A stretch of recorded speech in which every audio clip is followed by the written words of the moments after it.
Mr. Silent Channel. Kabanata 0401 Phoenix. 0401. Tumingin ka, sabi ng babaeng nakapula. Tingnan mo lang, hindi mo kailangang sundin ito sa lahat ng oras, malungkot na sabi ni Duyuner. Gusto kong malaman kung anong uri ka, sabi ng babaeng nakapula. Halos lumuwa si Duyuner, leader ka ba ng paaralan? Mula sa Ministry ng Edukasyon. Halika para tasahin ako. Umiling ang babaeng nakapula at hindi sumagot. Walang pagpipilian si Duyuner kundi magsimulang kumain. Ang babaeng nakapula ay gumuhit ng lang sa parehong paraan, at kinakain ito ni Duyuner, at kinakain din niya ito. Paminsan-minsan, tinitingnan niya si Duyuner, na para bang may natuklasan siyang nobelang laruan. Sa wakas, hindi na nakayanan ni Duyuner, at kahit ang pagkain ay ginaya. This is too strange, hindi dapat siya naka-encounter ng babaeng pervert. Sino ka ba? Galit na tanong ni Duyuner. Ang babaeng nakapula ay nagsabi, ang pangalan ko ay Xiao Ziner. Xiao Ziner. Saglit na nag-isip si Duyuner, ngunit hindi niya talaga siya kilala o narinig. Ang pangalan ko ay Duyuner, Miss Xiao, bakit mo ako sinusundan? Dapat may layunin, di ba? Bahagyang sinabi ni Xiao Ziner, alam kong Duyuner ang pangalan mo. Hindi mo pa rin sinasagot ang tanong ko, hindi nasisiyahang sabi ni Duyuner. Ayaw kong sumagot, sabi ni Xiao Ziner.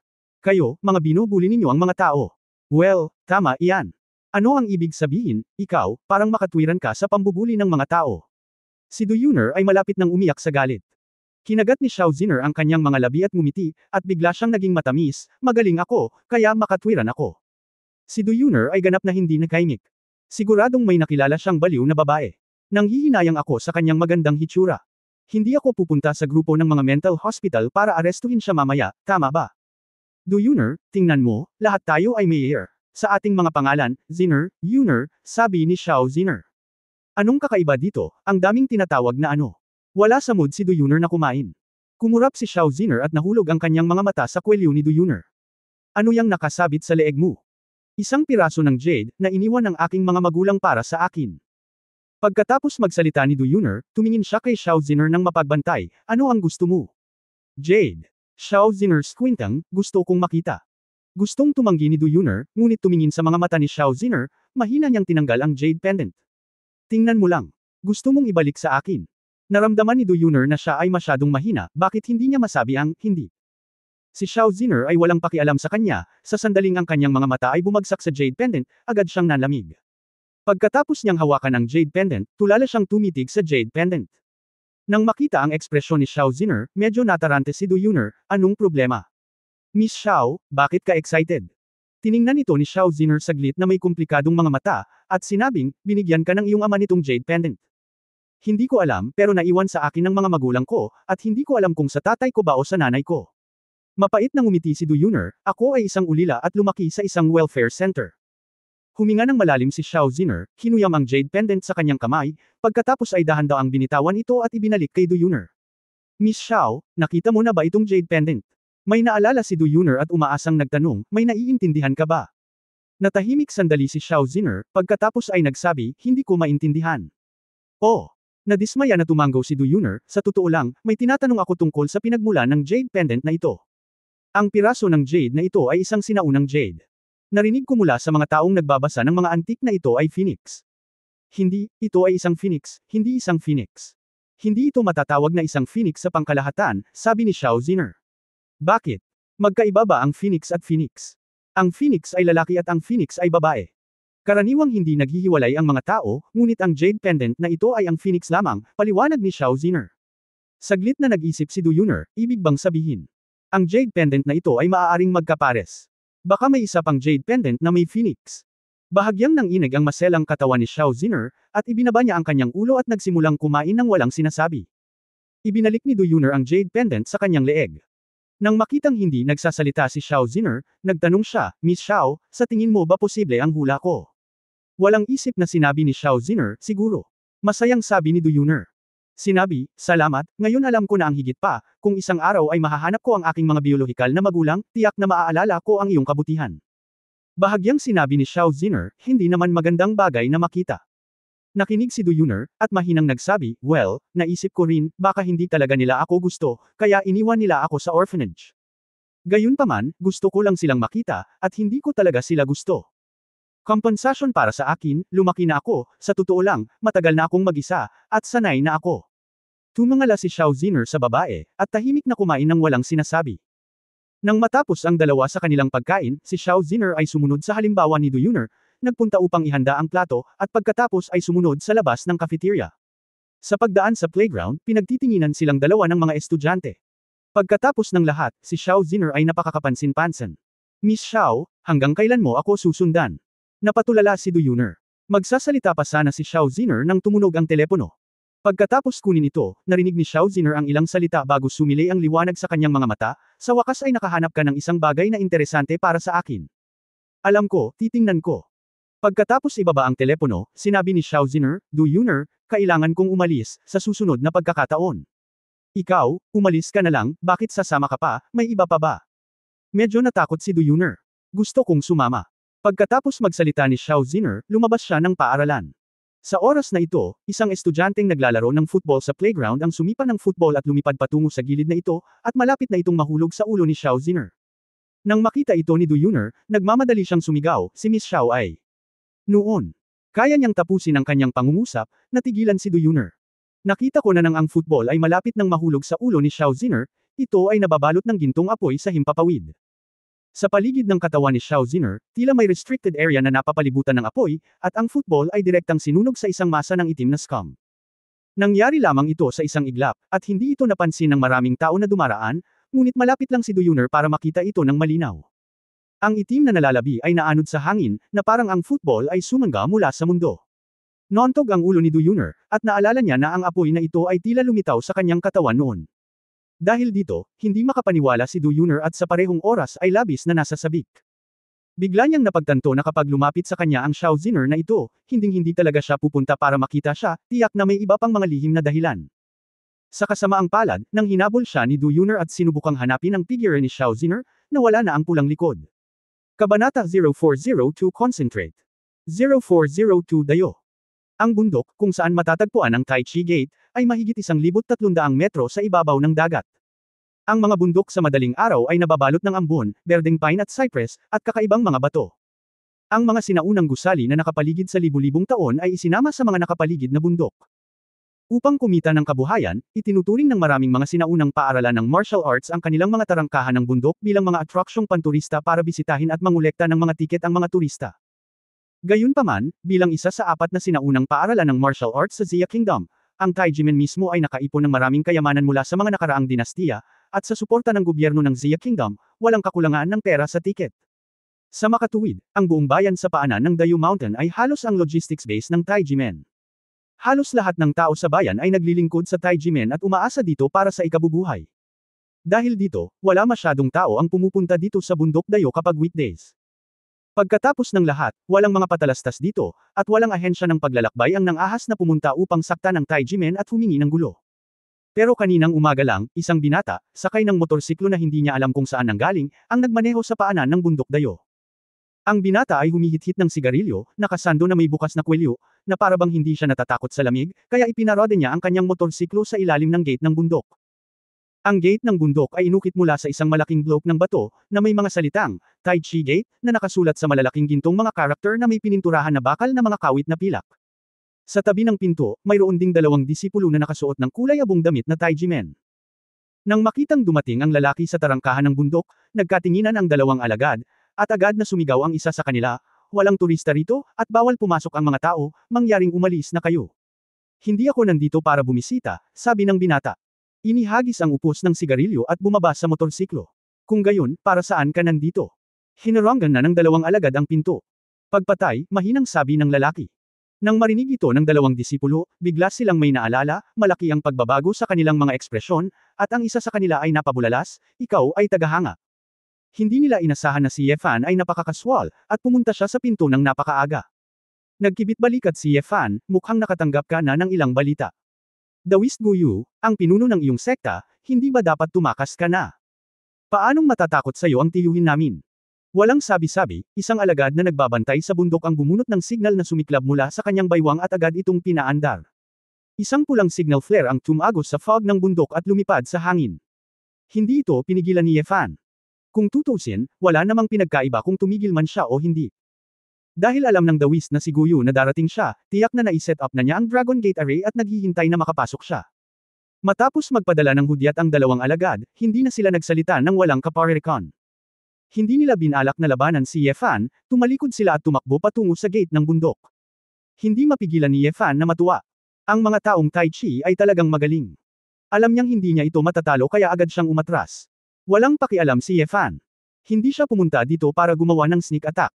Sa pagkakataong ito ay pumunta siya rito para mawala ang galit ni Taiji Men. Walang kabuluhan ang pumatay ng ilang manloloko. Kumuha siya ng isang plastic bag na may ilang steamed buns mula sa motorsiklo. Ito ang binili niyang almusal nang mapadaan siya sa bayan, isang pakete ng soy milk at ilang bean paste buns. Habang kumakain ng steamed buns at umiinom ng soy milk, umakyat si Ye Fan sa bundok, na para bang wala siya rito para makipag-away, kundi para mamasyal. Matatagpuan sa likod ng bundok ng Dayu Mountain, sa isang eleganteng tirahan, si Teng Ziqiao ay nakahiga sa kama na may maputlang mukha. Master, Senior Brother Zhang Chen. Patay na ba talaga siya? Isang lalaking nasa katanghaliang gulang na nakatayo sa tabi ng kama ang tumingin sa edad na 50, na may marangal na hitsura, malalim na mga mata, itim na buhok na nakaban, at isang itim na gintong sinulid sa ibaba, dawas na robe na may nakaprint na mapa ng Taiji. Ang taong ito ay ang kontemporaryong pinuno ng Tai Chi sect, Daoist Guyu. Ayon sa iyong mga nakababatang kapatid, ang lakas ni Ye Fan na ito ay mas malakas kaysa sa aming tansya. Tila nag-ensayo siya ng isang bagay na katulad ng paalang na pagsasanay sa gintong kampana. Mahirap labanan, malungkot na sabi ni Guyu. Kasalanan ko ang lahat. Kung hindi dahil sa akin, hindi sana namatay si Senior Brother Zhang Chen. Ziqiao, ang bagay na ito ay hindi tungkol sa iyo lamang, ito ay tungkol sa dignidad ng aking Tai Chi sect, Zhang Chen ay hindi magsasakripisyo ng walang kabuluhan. Sabi ni Guyu. Si Teng Ziqiao ay mukhang ayaw, si Senior Brother Zhang Chen ay isang master ng body training, at siya ay pinatay ng ganito. Guro, ang ating Taiji Men ay hindi makalunok ng hiningang ito. Kung hindi, sasakay si Ye Fan sa ibabaw ng ating Taiji Men. Sa Ye, paano tayo magkakaroon ng foothold sa sinaunang martial arts world sa hinaharap? Natural lang iyon, ikaw ang kapitan ng Dragon Soul Commando, ang batang pinuno ng aking Taiji Men, at kaka-abolish mo lang, at ginawa na rin natin ang Taiji Men sa parehong paraan. Medyo nakakahiya, at kailangang i-recover ang eksenang ito. Kahit na ang batang ito na nagngangalang Ye Fan ay may ilang background, hindi siya mula sa isang malaking pamilya, at wala siyang opisyal na background. Kung hahayaan natin siyang sumakay sa ating mga ulo, hindi na kailangang gawin ito ng aking palad. Sabi ni Guyu. Isang masamang tingin ang sumili sa mga mata ni Teng Ziqiao, Guro, hindi natin kailangang mag-alala tungkol sa pambubuli, bakit hindi natin iset up ang 36 Heavenly Gang Trauma Sword Formation, at direktang palibutan siya hanggang mamatay. Ang isang mandirigma na nasa perpektong estado ng pisikal na fitness ay hindi maaaring pigilan ang kapangyarihan ng Heavenly Gang Trauma Sword Formation. Siguradong mapapatay niya siya. Kumunot ang noo ni Guyu, sabi mo, hindi ko naisip ito bilang isang guro. Ngunit ngayon ay hindi ko pa. Nang makita si Ye Fan mismo, hindi ko matansya ang kanyang lakas. Natatakot ako kung walang magagawa ang sword formation na ito. Imposible. Si Teng Ziqiao ay mukhang kahanga-hanga at sumimangot, Guru, hindi mo ba iniisip na si Ye Fan ay maaaring maging isang supermaster sa larangan ng konsentrasyon? Iyon ay isang kaharian na maaabot lamang ng walang katulad na mga powerhouse na mabibilang sa buong mundo. Sa itaas ng larangan ng pagpipino ng katawan, ay ang larangan ng pagmumuni-muni. Sa antas na ito, ang katawan ng mandirigma ay naipanganak na muli, at ito ay ganap na nakahanda na maglaman ng purong espiritual na enerhiya ng langit at lupa, upang hindi ito sumabog at mamatay dahil sa epekto ng malakas na espiritual na enerhiya. Kapag ang tunay na espiritual na enerhiya sa katawan ay naging espiritual na enerhiya sa totoong kahulugan, ang lahat ng mga kakayahan ng mandirigma ay mapapabuti rin ng naaayon, at ang pangunawa sa martial arts ay natural na susulong ng mabilis, na sama-sama sa kanyang sariling pangunawa sa mga misteryo ng langit at lupa. Ang isa sa mga magagandang benepisyo ng aura ay ang mapahusay nito ang kaluluwa ng isang mandirigma, hindi lamang sa pisikal, kundi pati na rin sa espiritual at espiritual. Ito ay isang uri ng mahiwaga at mahiwagang kaharian na hindi maipaliwanag ng agham. Maraming mga tao na may espiritual na kakayahan ay ipinanganak na may likas na mga talento, ngunit ang mga mandirigma sa larangan ng konsentrasyon ay maaaring umasa sa kanilang sariling paglilinang upang makakuha ng malakas na espiritual na enerhiya. Kung sinabi na bago ang larangan ng pagmumuni-muni, ang mga mandirigma ng tao ay tao lamang, pagkatapos na maabot ang kaharian ng pagninilay-nilay, ang mga mandirigma ay nagsimulang umalis sa mundo at unti-unting lumipat patungo sa isang kaharian ng mga Diyos ng lupa. Ang innate realm ay ang unang watershed para sa mga mandirigma, habang ang contemplative realm ay ang pangalawang mas mataas na watershed para sa mga mandirigma. Kabanata 0403. 0403. Kung sasabihin mo na ang likas na kaharian ay isang master, kung gayon ang body refining realm ay itinuturing na isang mahusay na master, at ang concentration realm ay isang walang katulad na master. Sa makatuwid, nang sabihing si Ye Fan ay maaaring nasa larangan ng konsentrasyon, ang katawan ni Teng Ziqiao ay nanginginig sa takot. Dapat. Hindi malamang, umiling si Guyu at sinabing, sa pagkakaalam ko, ang nag-iisang nasa ating Xia Kingdom na maaaring pumasok sa state of concentration bago ang edad na 30, ay nakabatay din sa pamana ng Phoenix Bloodline. Isang babaeng Phoenix na may pambihirang talento.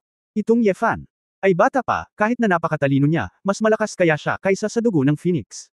Dapat lamang itong maging isang mahusay na tagumpay, o isang mahusay na pagiging perpekto. Siyempre, sa kanyang edad, maaari siyang magkaroon ng ang antas ng lakas na ito ay nakakagulat din, kung hahayaan natin siyang lumaki ng ilang taon, natatakot ako na ang ating Taijimen ay walang magagawa tungkol sa kanya.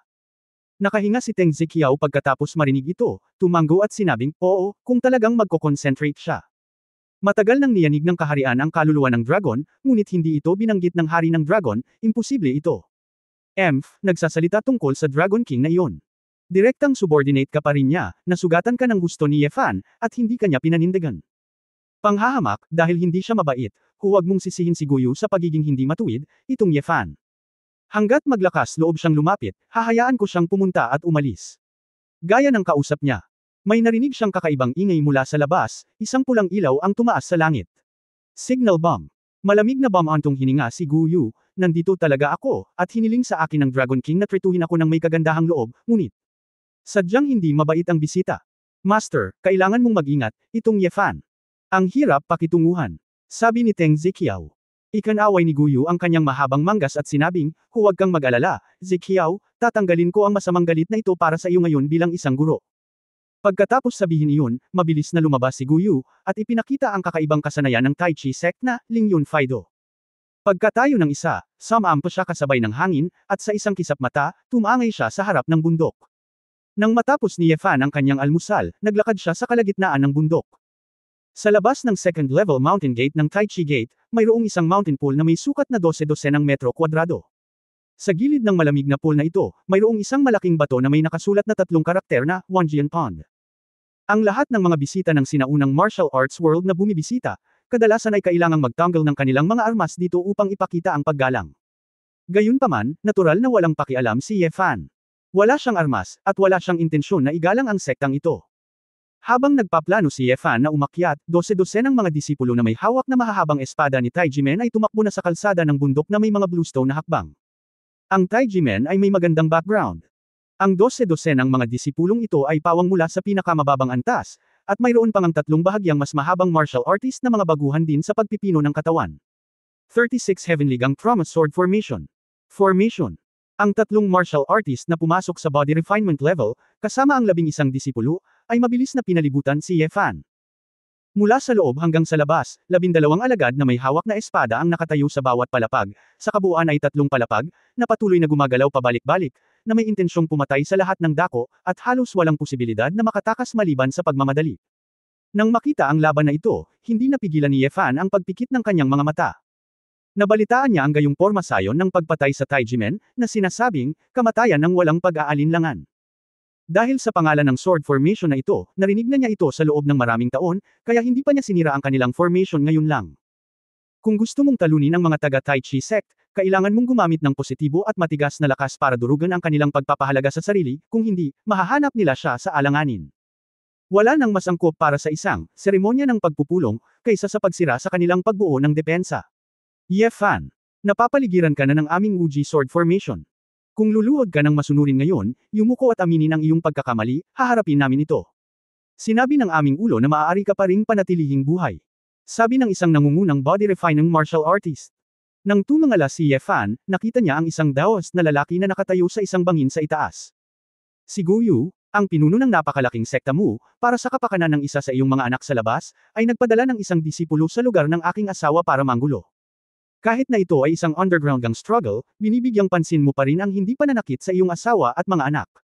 Ginagawa mo ito. Karapat-dapat din ba siyang maging pinuno ng Tai Chi sect na ito? Nakilala ni Ye Fan ang pagkakakilanlan ni Daoist Guyu nang walang sino mang kailangang magpakilala sa kanya. Pagkatapos ng lahat, kahit na pagkatapos ng ganoong distansya, nakikita ni Ye Fan na talagang hindi masama ang lakas ni Guyu. Nagpakita ng lamig ang mga mata ni Guyu, at pinagalitan niya, kalokohan. Si Teng Ziqiao ay aking disipulo, at ang aking minamahal na disipulo ay inuusig ng masasamang tao na tulad mo. Ang dignidad ng ating Taiji sect ay dapat na protektahan ng aking ulo. Jilong, huwag kang magsalita ng kalokohan sa kanya, kung ayaw niyang yumuko at aminin ang pagkakamali niya, patayin mo na lang siya. Ang nangungunang alagad. Tumango si Jilong bilang tugon, oo. Sect Master. Sa sapat na Tai Chi na nakakagalit, saglit, ang daloy ng hangin sa paligid ng katawan ni Yefan ay nagsimula ring umikot. Isang malaking yin at yang airflow ang nagsimulang takpan ang Wanjian Pond, at ang mga damo at puno ay pawang mga sundalo. Lahat ng mga disipulo ay sumusunod sa utos. Ang taong ito ay may cross-training kung fu upang protektahan ang kanyang katawan at atakihin ang kanyang mga vital point. Naghanda na si Jilong, at pagkatapos magbigay ng utos, dinala niya ang unang grupo ng 12 disipulo para salakayin si Yefan. Ang malamig na mahabang espada, kasama ang kapangyarihan nitong Tai Chi na nakakagalit, ay isa ring pinakapangunahing dalawang ani na swordsmanship sa Tai Chi. Ito ay hindi mapagpanggap, ngunit ito ang pinakasimple at direkta. Malinaw na nakikita ni Yefan ang direksyon na tinutusok ng 12 espada, at gagamitin na sana niya ang kanyang mga braso para harangin at basagin ang lahat ng kanilang mga espada, ngunit agad niyang natuklasan ang isang problema, nagsimula na ang 12 mandirigma sa ikalawang palapag sa likod ng kanilang mga aksyon. Kapag na-control na ni Yefan ang espada sa unang palapag, hindi na niya malalabanan ang pag-atake sa ikalawang palapag. Bagamat ang pisikal na fitness ni Yefan ay karaniwang hindi masusugatan sa isang martial artist sa antas na ito, ang mga taong ito ang susi sa pag-atake sa kanya. Kung ang ilang mga vulnerable na bahagi tulad ng tenga, mata, lalamunan, at ari ay inaatake ng ganito, hindi maglalakas loob si Yefan na sabihin na kaya niyang mabuhay ng hindi nasaktan. Sa desperasyon, hindi nang ahas si Yefan na gawin ang unang hakbang, kaya't maaari lamang siyang tumalon sa himpapawid, tinatapakan ng dulo ng ilang mga espada gamit ang magkabilang paa, na nagbabalak na lumipad palabas sa porma sayon na ito. Saan tatakbo? Ang mga eskrimidor sa pinakalabas na ikatlong palapag ay naghanda na pumunta doon ng maaga, ipinakita si Ling Yunfaido, at inatake si Yefan sa hangin. Noon lamang nalaman ni Yefan na ang mga taong ito ay nakatayo pa rin, nang siya ay tumalon, walang paraan upang magtago. Magandang formation. 3 segundo lang ang inabot ni Yefan para maramdaman na napakalakas ng porma sayon na ito. Naturally, hindi niya ito maiiwasan sa kalagitnaan ng hangin, kaya maaari lamang niyang subukang gamitin ang magkabilang braso at paa upang harangin ang ilan sa mga pinakamahalagang espada, at pilit na harangin ang pag-ataking ito. Luha. Napunit ang shirt ni Yefan, at bigla na lang, ang kanyang damit ay punit-punit at napahiya. Nang mahulog si Yefan, ang bilog ng mga espada sa ibaba ay sinaksak siya ng husto. Ang masama pa, ang 12 eskrimidor na bumagsak sa hangin ay tumapak lang sa balikat ng mga eskrimidor sa ikalawang bilog, at sabay na iniwas ang ikalawang round ng sword light patungo kay Yefan. Kabanata 0404 Desperado na Labanan. 0404. 12 ng espadang kumikinang ng makapal pataas at pababa ay agad na nilamon si Yefan, lubhang mapanganib. Naramdaman ni Yefan na manhid ang kanyang anit at kumukulo ang kanyang katawan sa dugo. Talagang matalas at walang kapantay ang pagkakabuo ng espadang ito. Kung hindi dahil sa isang matigas na mandirigmang katulad niya, baka natakot siya sa pagharap lang sa labanang ito. Gayunpaman, matagal nang itinuturing ng karakter na tulad ni Yefan ang pressure ng labanan bilang isang uri ng kasiyahan. Ang ganitong pakiramdam sa gilid ng buhay at kamatayan ang kanyang hinahangad. Kung walang buhay at kamatayan, walang karagdagang pag-unlad. Magandang araw. Tumawa si Yefan. Manatiling matigas ang ulo. Ipinakita ni Jilong ang kanyang kabangisan. 36 na mandirigma sa itaas ng katutubo, agad na inipon ang 3 talampakang berdeng harapan sa kailaliman ng kamatayan, at gustong ganap na itusok si Yefan sa pugad ng trompeta. Nakakita si Yefan ng isang anggulo sa liwanag at flint.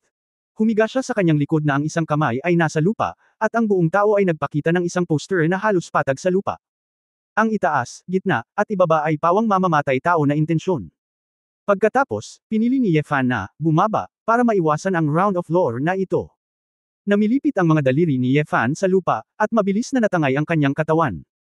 Ang kanyang mga binti ay parang dalawang dinasisirang metal na mahabang patpat, na tumama lang sa ilang mga alagad ng Tai Chi na malapit. Ang mga guya ng mga alagad na ito ng Tai Chi ay hindi makayanan ang nakakatakot na kapangyarihan, at sila ay tumalikod at nawala ang kanilang sentro ng grabidad. Kung sila ay nasa kanilang normal na estado, maaaring naiwasan nila ito ng may kaunting pagsisikap. Ngunit ang paggamit ng sword formation na ito ay nangangahulugan na hindi sila maaaring tumalon ng mataas, kaya maaari lamang silang sip-a ni Yefan. Ilang mga disipulo ang nagsisigaw ng matinis, at ang sweep ni Yefan ay direktang nabali ang kanilang mga buto sa binti. Si Yefan ay nanood habang ang formation ay sumunod sa pagbagsak ng ilang tao. Nagkaroon ng isang puwang, at isang paglukso pasulong ang lumabas mula sa pagbuo ng espada. Nagulat si Jilong at ang iba pang mga disipulo. Wala pa silang nakitang sinuman na humarap sa kanilang Wuji sword formation sa kakaibang paraan. Ang mga trick ni Yefan ay hindi isang walang katulad na panloob na kasanayan o isang sinaunang estilo ng martial art. Gayunpaman, tiyak na ang walang pigil, libreng paglalaro, at madaling ibagay na taktika ni Yefan ang nagbigay daan sa kanila na ipagtanggol ang bundok at mawala ng kaunting lakas sa pakikipaglaban habang nabigo ang isang round ng opens iba. Kung walang mga tao, ang 36 Heavenly Gang formations ay natural na imposibleng ma-set up, na nagparamdam kay Jilong at sa iba pang mga disipulo ng labis na inis.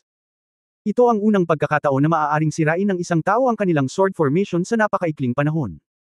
Ang dawis na si Gu Yu, na nakatayo sa mataas na bangin, ay may pangit ding ekspresyon sa kanyang mukha. Ang mga sikat na martial artist na ito mula sa mga dakilang sekta ay may sariling paraan ng paggawa, kaya walang sino man ang mag-iisip na sirain ang porma sayon sa pamamaraan ni Yefan. Siyempre, ang bilis ng reaksyon ni Yefan, physical fitness, at combat experience ay hindi nila naiintindihan, kaya sila ay biglaan. Ebolusyon. Malakas na sumigaw si Dawis Gu Yu habang nagngangalit ang kanyang mga ngipin. Nang marinig ito ni Jilong, agad niyang sinabi, Hanyuan Big Dipper Array.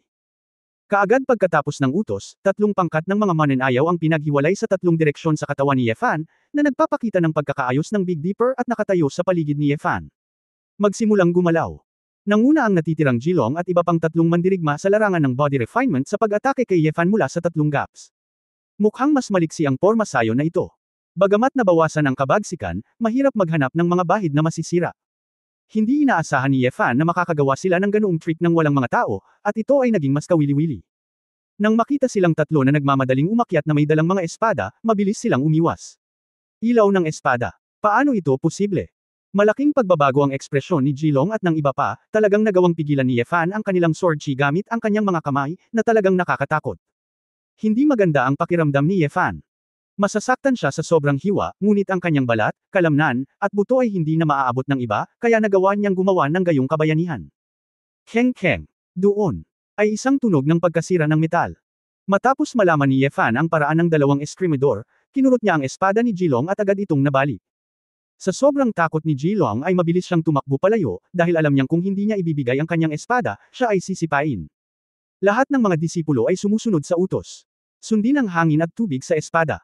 Nakita ni Jilong at ng tatlo na hindi epektibo ang kanilang opens iba, ngunit may tendensya pa rin silang contra-pressure ni Yefan, at agad na nagpa siya na gamitin ang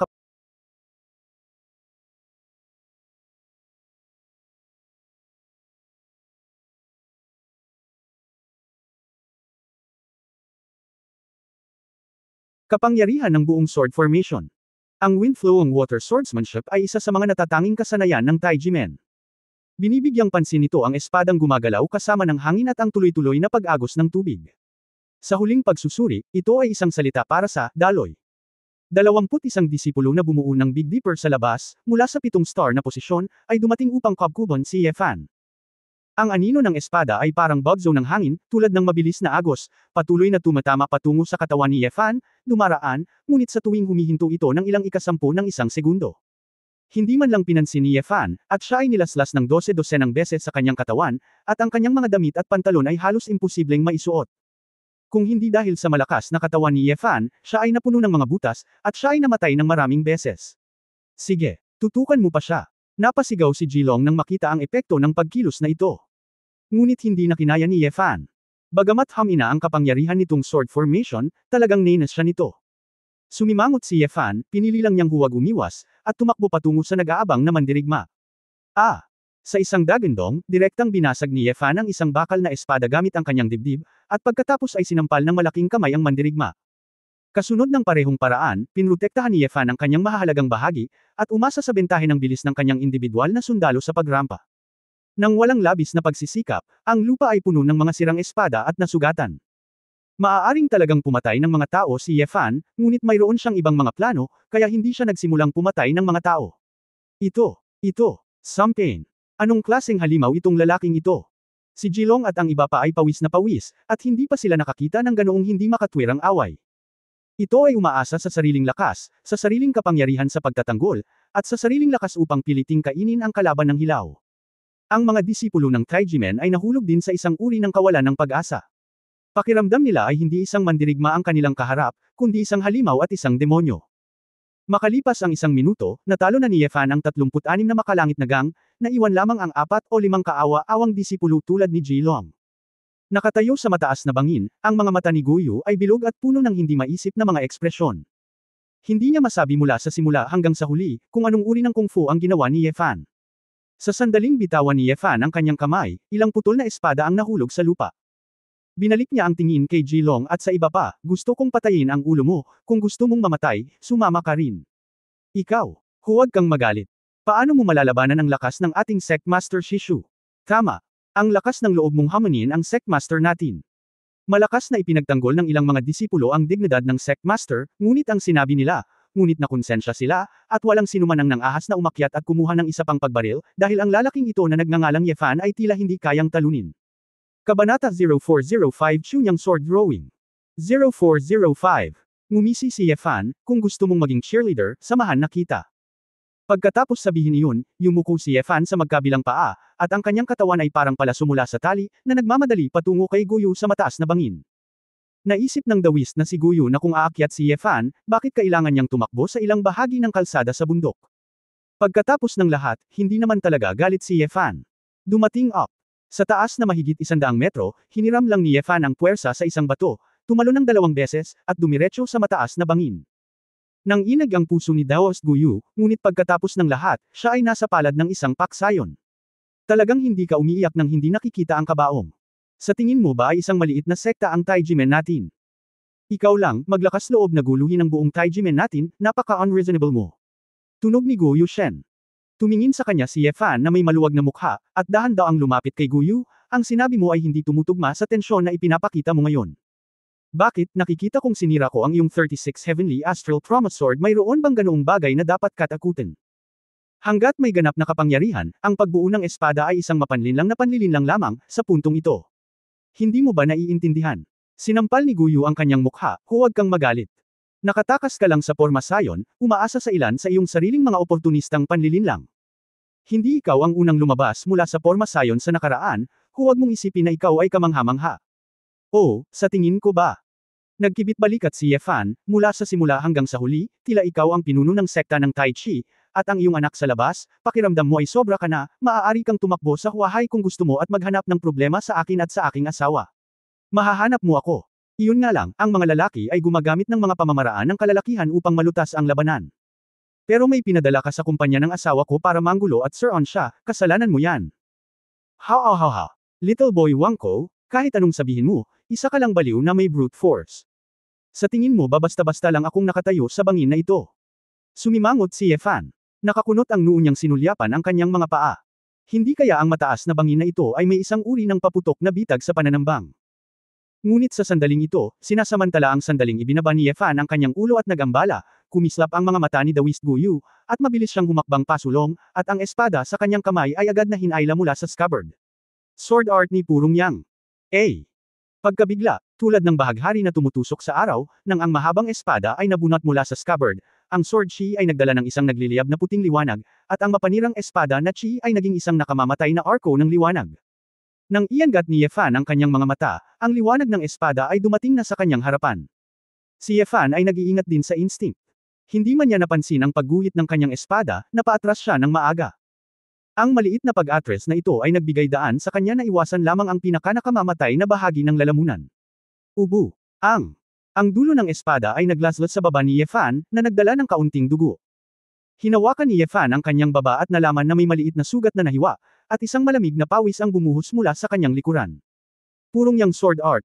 Ito rin ang tanging panlilinlang ng pamamaraan ng pagguhit ng espada ni Taijimen. Maging ang sariling katawan ay madaling nahiwa nito.